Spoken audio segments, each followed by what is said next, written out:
And let me tell you right now, in Los Angeles, there's some skater kid who's 19, who's told that it's hip and chic and cool to be a leftist socialist man, who's going to hear a message, wait a second, these guys don't want me to speak, think, have fun, do what I want to do. The message of liberty is profoundly subversive. The left believes in rigid conformity. We believe in diversity, free speech. You can say whatever you want, no matter how dumb it is. And by the way, in Washington, D.C., we test that proposition.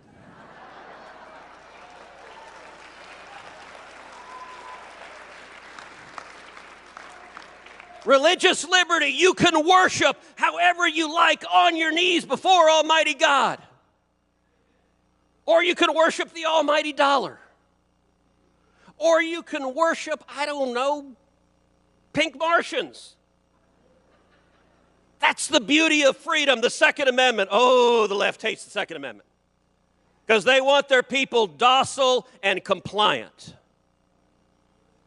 You know, when we saw riots all across the country, I remember there were reports that riots were going to come into mostly peaceful, fiery but mostly peaceful. There were reports riots were going to come into the suburbs. I got to tell you, in Houston, where I live, there weren't any rioters. Because let's be very clear, if there had been, they would discover what the state of Texas thinks about the Second Amendment right to keep and bear arms.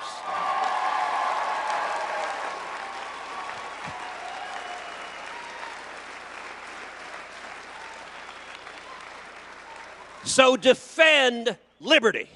But number two, have fun.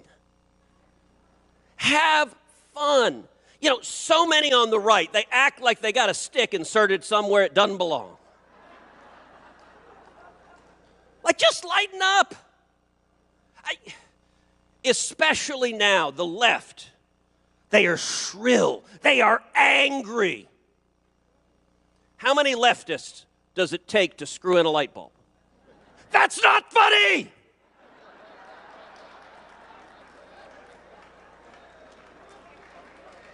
Like, God bless. Who would want to be around these people? You know, Jerry Seinfeld doesn't tell comedy anymore because any joke that's funny is canceled. You know, SNL is unwatchable. The late night comedy, they stand up and say, we hate Donald Trump. Yeah, no kidding. We didn't get that the last 9,000 times you told that. You know, in 2020, the New York Times reported that 60% of women named Karen voted for Joe Biden. That's actually real. You can look it up, the fact checkers, that's what the New York Times reported. And I'm willing to bet 80% of the men named Karen voted for Joe Biden.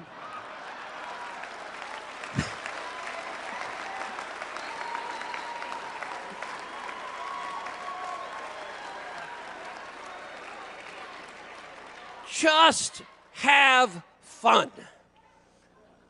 You know, yesterday, John Boehner made some news. He suggested that I do something that was anatomically impossible.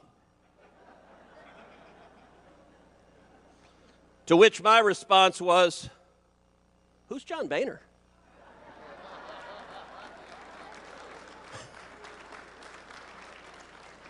And you know what? There are a whole lot of voices in Washington that want to just erase the last 4 years.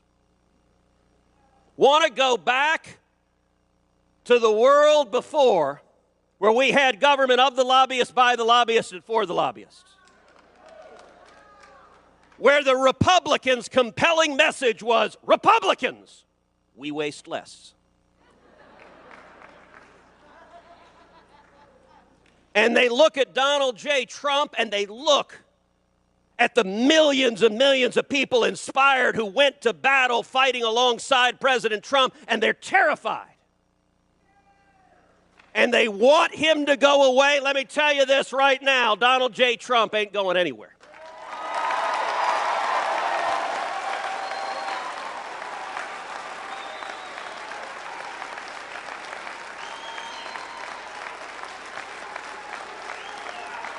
And the Republican Party is not the party just of the country clubs. The Republican Party is the party of steel workers and construction workers and pipeline workers and taxi cab drivers and cops and firefighters and waiters and waitresses and the men and women with calluses on their hands who are working for this country. That is our party, and these deplorables are here to stay.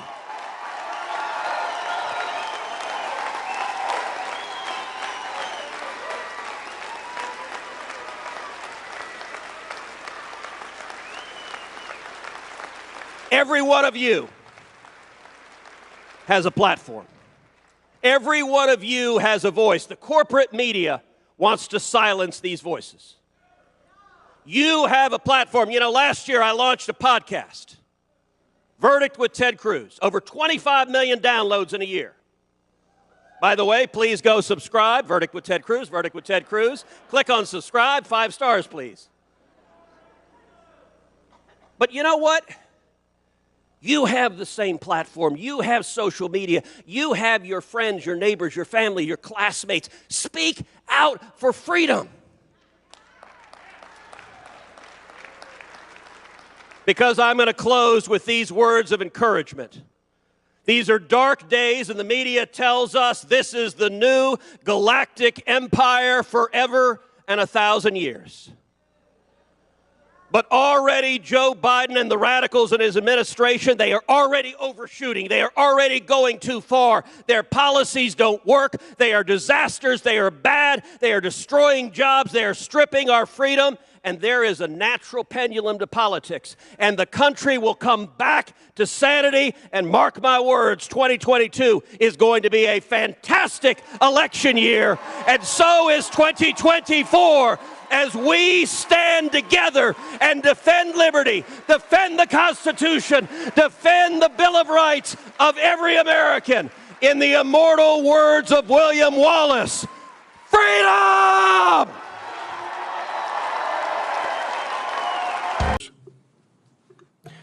Thank you, Mr. Chairman.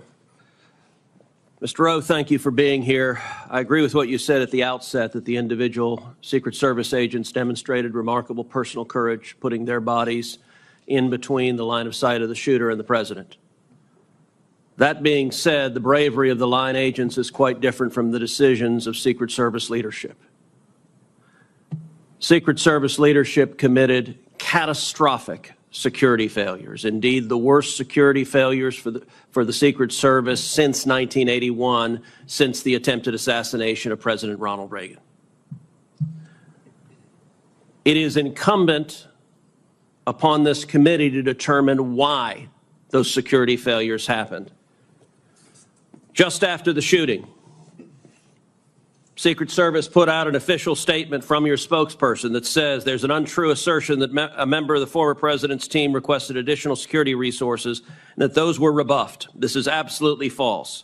In fact, we added protective resources and technology and capabilities as part of the increased campaign travel tempo. Was this tweet accurate? With respect to Butler, Pennsylvania, it is accurate, sir. It is accurate that the Trump team had not asked for additional security and had not been rebuffed.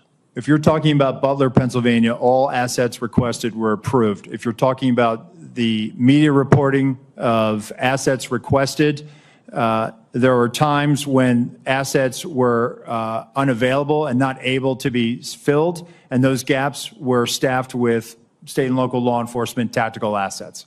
So I'm reading from the Washington Post, July 20th, 2024. Secret Service said to have denied requests for more security at Trump events. The opening paragraph, top officials of the U.S. Secret Service repeatedly denied requests for additional resources and personnel sought by Donald Trump's security detail in the 2 years leading up to his attempted assassination, according to 4 people familiar with the requests. Is that right, that repeatedly the Trump detail asked for more resources and repeatedly Secret Service leadership turned that down? That is not accurate, Senator. Assets are requested. There's a process that is made. And how many requests did the Trump team or the Trump detail ask for? I can get you that number in a queue. You don't know now. So I can speak to the ones that reported in the Washington Post, and we can go through them if you like. But you don't know how many requests there were. In general, how many requests since 2021 that the former Trump detail has made a request for assets? You've had 2 weeks. You had a spokesperson put something out that is false on its face. By the way, did you approve this statement when it went out? I don't know if I did or didn't, Senator. Has this spokesperson, is he still employed? Does he still have a job? He is still employed, Senator. So he lied on behalf of the Secret Service. He still has a job. Did your predecessor, the former director, did she approve this statement? Senator, our comms team, they send out statements. They do deconflict them and they put them out. Did she approve this statement? I don't know if she did or did not, Senator. And you don't know if you did either? I don't recall approving it, Senator. Will you commit to provide this committee in writing every written request for additional resources from the Trump campaign or the Trump detail and every response from Secret Service? Senator, I will commit to providing responses and getting you the information that you are seeking. May I ask you something? And who makes the decision to deny those requests? Did you make that decision? Which requests? Are you talking about the ones that were in the Any of Washington them. Post? Yes. The process, sir, is that a detail will make a request for either staffing, technical assets, that is handled between the field office and the detail. It goes up to a logistics office between our Okay, office so of there's a bureaucracy. Is there a decision maker? It's not a bureaucracy, Senator. Give me It's the a person process. that's the decision maker. Is there one? Senator, it's a conversation. It's not just an absolute yay or nay. So let me tell you what I believe. I believe that the Secret Service leadership made a political decision to deny these requests. And I think the Biden administration has been suffused with partisan politics. Did the same person who denied the request for additional security to President Trump also repeatedly deny the request for security to Robert F. Kennedy Jr., whose father was murdered by an assassin and whose uncle was murdered by an assassin? Did the same person make that decision? Senator, what I will tell you is that Secret Service agents are not political. Okay, you're not answering my question. But you know what? Leadership appointed by the president, leadership appointed by the president is political. I have a simple question, yes or no. Did the same person deny the Trump request that also denied the RFK request? That's a yes or no question. Senator, that is not a yes or no question. One, there is a process for a candidate nominee to receive protection. Does the buck stop anywhere? Does the buck stop anywhere? Bipartisan process that the Hill participates in. It's a bicameral, bipartisan process. What camera? For a candidate, you are not a Congress. You don't have a camera. Mr. Kennedy submitted a request that was referred over to the CPAC. Okay, you're refusing to answer the question. Let me ask, because the failures on that day were catastrophic. By the way, is it true that on the day of the Butler event that Secret Service transferred agent from President Trump to the First Lady? No, sir, that's not true. That's been widely reported. It's not true. There was one airport agent that actually went on the manpower request for the Trump detail. They handled the arrival at the airport. What was the and relative size of the Trump detail compared to the detail that is assigned to the President or the First Lady? Senator, the former president travels with a full shift, just like the president. What's so the exact same size? Is that your testimony that President Trump had the same size detail that President Biden has? On the day of in Butler, the agents surrounding him, it is the same number of agents surrounding the president today. There is a difference between a sitting president who also not only Hold on, you're using president in a way that is not clear. Is it your testimony that in Butler, Pennsylvania, Donald Trump had the same number of agents protecting him that Joe Biden has at a comparable event? I'm telling you the shift, the close protection shift surrounding. That's a yes what you or no. asked me, Senator, and I'm trying to answer it. You are not answering it. Is it the same number of agents or not? Senator, there is a difference between the sitting president of the United States. Then what's the difference? The difference? 2x, 3x, 5x, National 10x? Command Authority to launch a nuclear strike, sir. I'm not other asking. assets How many more travel agents? with the president that Sir, the former president will you are not get. refusing to but answer the number straight. of Secret Service Sir, agents protecting him. Stop interrupting me. Go ahead, You Senator. are refusing to answer clear and direct questions. I am asking the relative difference in the number of agents between those assigned to Donald Trump and those assigned to Joe Biden. I'm not asking why you assign more to Joe Biden. I'm asking, is the difference, is it 2x? Is it 3x? Is it 5x? Is it 10x? Senator, I will get you that number so you can see it with your own eyes. Senator Marshall, you're recognized for your questions. Thank you, Mr. Chairman. Director Rowe,